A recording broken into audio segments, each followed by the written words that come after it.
नमस्कार दोस्तों, faith power and profit. एक बाबा जो दुनिया को उपदेश देता है मोह माया त्यागने की, पर खुद के पास है लग्जरी कारों का काफिला, आलीशान आश्रम और कहीं के पास तो खुद के प्राइवेट जेट तक है। एक आध्यात्मिक गुरु जो कहते हैं your body is illusion but he have FMCG company and deal in real estate. The question is simple, are they truly a spiritual leader और दे डील इन बिजनेस। कभी आपने नोटिस किया है एक आश्रम जो कुछ सालों पहले एक चार दीवारी में सिमटा हुआ था और देखते ही देखते एक बड़े साम्राज्य का रूप ले लेता है, कैसे भक्तों की भक्ति को ब्रांड रॉयल्टी में बदल दिया जाता है। और सबसे बड़ा सवाल, आर वी वर्शिप डिविनिटी और फीडिंग ए बिलियन डॉलर इंडस्ट्रीज। आज मैं आपको भक्ति और आस्था के आड़ में चल रहे बिजनेस मॉड्यूल के बारे में बताऊंगा कि किस तरह से कुछ बाबा और गुरु आस्था के आड़ में अपने बिजनेस को हजारों करोड़ों के साम्राज्य तक ले गए हैं। भारत में संतों और गुरुओं की परंपरा सदियों पुरानी है।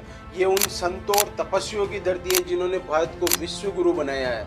उन ऋषि मुनियों की धरती है जिन्होंने विश्व कल्याण के लिए अपनी हड्डियों तक को दान कर दिया था।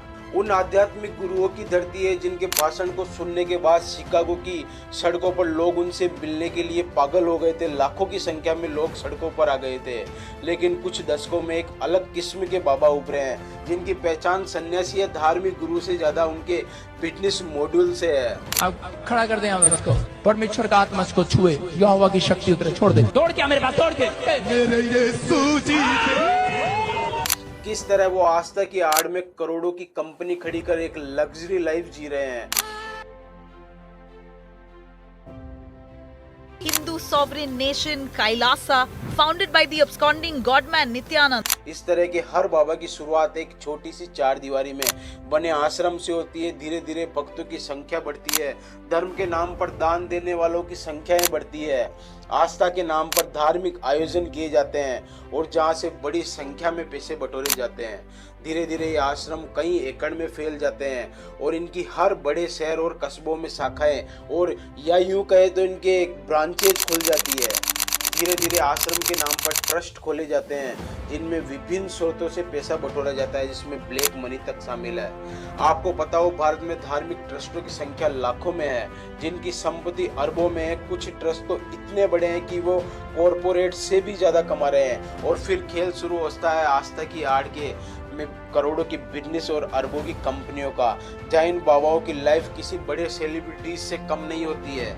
आज के बाबा सिर्फ गुरु नहीं है, ये एक ब्रांड है जिनके नाम से एफएमसीजी प्रोडक्ट, आयुर्वेदिक दवाइयाँ, इनकी कंपनियां बड़े बड़े शिक्षण संस्थानें चला रही है। और इन प्रोडक्ट को हर बड़े शहर से लेकर छोटे गांवों में आस्था और बाबा की ब्रांडिंग के साथ बेचा जा रहा है और भक्त बिना सोचे आंख बंद कर खरीद रहे हैं। एक आश्रम पूरे देश को शुद्ध देसी गाय का घी खिला रहा है। क्या ये पॉसिबल है? यहाँ भक्त सिर्फ ग्राहक नहीं, ब्रांड लॉयल्टी है जिनका भरोसा इतना गहरा होता है कि प्रोडक्ट के साथ साथ उस बाबा के प्रचार में भी लग जाते हैं। जैसे बाबा दंत मंजन में संजीवनी बूटी मिला के दे रहे हो। एक बाबा जिनकी एफएमसीजी कंपनी का साल 2023 का टर्नओवर 4000 करोड़ था, जिनके प्रोडक्ट हर बड़े शहर और गाँव में मिल जाएंगे, जो भक्ति के मार्ग से सीधे कारपोरेट में घुस गए। लेकिन इनके बिजनेस के पीछे कई गंभीर सवाल है। कई बाबा है जिन पर आरोप लगते हैं मनी लॉन्ड्रिंग, हवाला, तो नहीं कि तुम जो व्यवहार कर रहे हो वो तुम्हारी पूजा है। इनकी बनाई कंपनियां चलती रहती है, इनके ट्रस्ट से करोड़ों की फंडिंग होती है क्योंकि ये सभी ट्रस्ट टैक्स फ्री होते हैं। भारत में धार्मिक ट्रस्टों को इनकम टैक्स एक्ट धारा 80G और 12A धारा के तहत छूट मिलती है, जिससे इनकी आमदनी पर टैक्स बिल्कुल भी नहीं लगता है और इस चीज का ये बखूबी फायदा उठाते हैं। इनके धार्मिक ट्रस्टों में हर साल करोड़ों की अवैध फंडिंग की जाती है क्योंकि इसमें टैक्स नहीं लगता है और उस ब्लैक मनी को इन ट्रस्टों के द्वारा वाइट किया जाता है, जो गंभीर आपराधिक श्रेणी में आता है। यानी इस तरह के बाबा किसी भी अपराधी से कम नहीं है। एक बाबा जिन पर सेक्सुअल असॉल्टमेंट का केस लगा हुआ है, बाबा जी सलाखों के पीछे सजा काट रहे हैं। उनसे इस अपराध के स्ट्रॉन्ग एविडेंस है कि ये बाबा ने ही सब कुछ किया है, फिर भी उनके आश्रम धड़ल्ले से चल रहे हैं। उनके भक्तों की संख्या में कोई भी कमी नहीं है। भारत में आस्था गहरे भावनात्मक स्तर पर जुड़ी होती है। जब कोई बाबा अपने आप को ईश्वर का अवतार कहता है तो लोग बिना सवाल किए उस पर विश्वास कर लेते हैं। इसी ब्लाइंड फेथ का फायदा उठाकर इस तरह के बाबा अपनी इकोनॉमी को चला रहे हैं। इस तरह के बाबाओं के बिजनेस मॉडल्स की ताकत भक्तों की लॉयल्टी होती है। ये लॉयल्टी ब्रांड लॉयल्टी से भी ज्यादा पावरफुल होती है, क्योंकि इसमें विश्वास और भक्ति दोनों शामिल होती है। इसलिए जब कोई कंट्रोवर्शियल बात आती है, मैं भी जवाब लगा के दरवाजा नहाएं तो भी निर्वस्त्र नहीं नहाना चाहिए, क्योंकि भले हमें कोई ना देख रहा हो पर प्रकृति तो देख रही है तो ये भक्त बिल्कुल भी पीछे नहीं हटते हैं।